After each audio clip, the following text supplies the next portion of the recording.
Okay, here we go with track number 2. Quite simple on the rhythm here, and 3 very basic chords that we've seen before, but let's just go through them quickly. First one's going to be A7, because it's in the key of A. Second one's going to be D9, and the third one's going to be E9.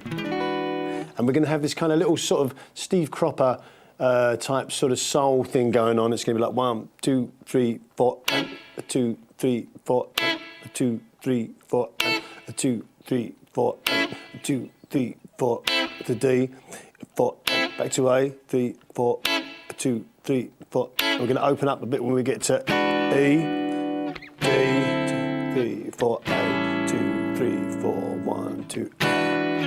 Very, very simple. So I'm just going to do a little demo along with the backing track and let you hear exactly what this is going to sound like. It's very simple but very effective.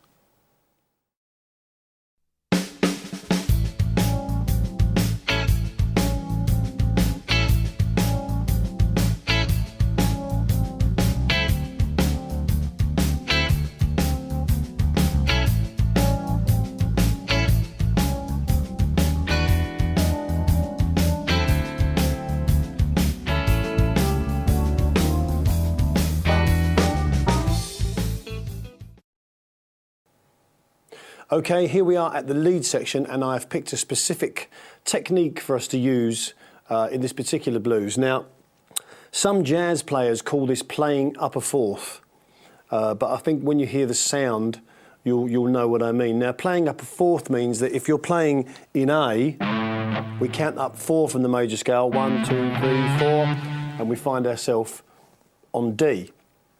Now, it's quite acceptable for us to kind of play round a D7 chord up here and use this to play over our A, and it really works nicely. There's some great little sounds that you can get. So if you think about that D7 chord there,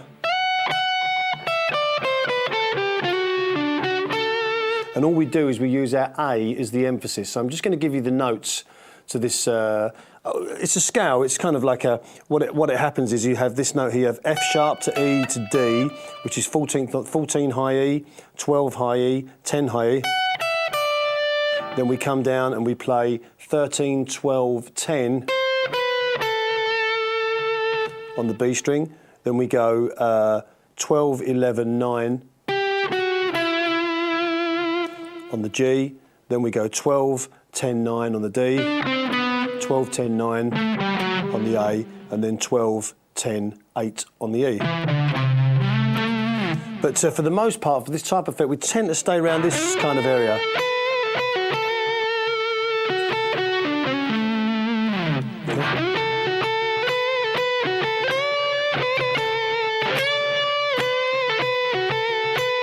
Now, the sort of things I'm doing with the bending is I'm bending up to the D as if I was playing over a D chord,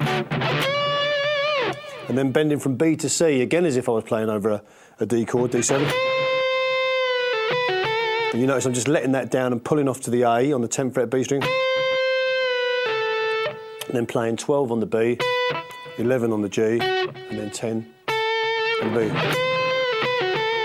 Again, bending this E up to F sharp.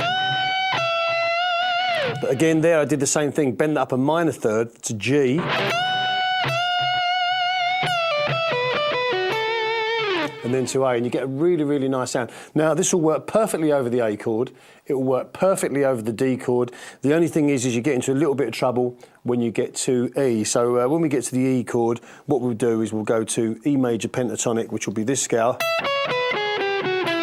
I'm actually adding the G there, but the strict scale is, which is 12 to 9 on the high E, 12 to 9 on the B, 11 to 9 on the G, 11 to 9 on the D, 11 to 9 on the A, finishing off on the 12th fret low E. But I'm not going to be using the whole scale, I'm just going to really kind of be coming out of this just to deal with that E chord, and then when we go back to the D and the A, I'll be going back to playing up a fourth. And once you get this idea under your fingers, try and find all the arpeggios that work around D, and try and get them to work over A, and they do, as long as you're using A as a little kind of emphasis, the emphasis note. Don't kind of hang on the D for ages. So let's do a little solo. and we'll see if we can make some sense of it.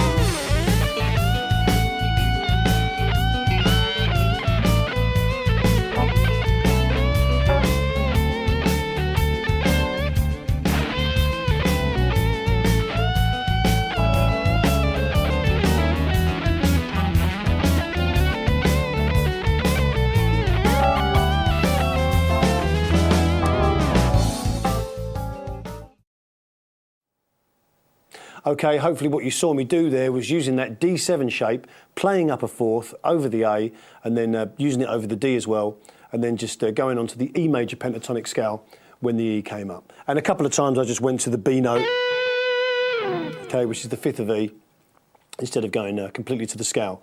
And hopefully it gave a sweeter sound to a major blues instead of the more kind of minor sounding that you get from the regular pentatonic. Not to say you shouldn't do that, but it's just another sound. So stick that in your bag of tricks and good luck with that one.